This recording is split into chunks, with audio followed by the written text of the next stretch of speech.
vous les répétez tellement qu'elles sont devenues vraies. Vous ne pouvez même plus les remettre en question. Et en fait, ce qui se passe, c'est que les neurones qui s'activent ensemble se connectent ensemble.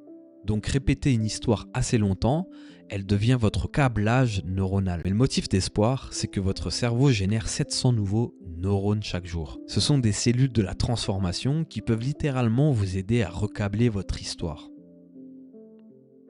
Il faut juste que vous leur donnez un nouveau script consciemment et que vous travaillez sur la répétition. Parce que votre script, vous l'avez joué tous les jours pendant des dizaines et des dizaines d'années certainement. Et donc si vous voulez le changer, vous allez devoir faire le même effort mais dans l'autre sens.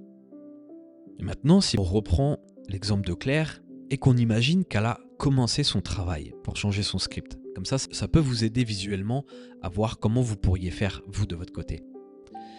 Imaginons qu'elle a fait le test du journaliste. Elle a exploré les versions alternatives et puis elle a écrit une lettre. En faisant comme si elle était dans le futur, 10 ans plus tard.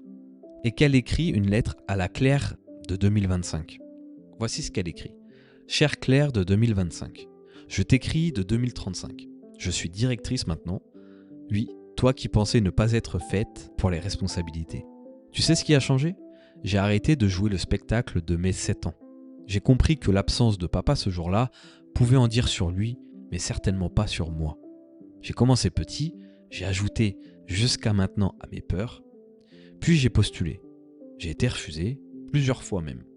Mais au lieu d'y voir la confirmation de mon histoire, j'y ai vu de l'information. Je me suis accroché et aujourd'hui, je dirige une équipe de 20 personnes. Et papa dans tout ça ? Il n'a jamais été autant fier de moi. C'est ironique, n'est-ce pas ?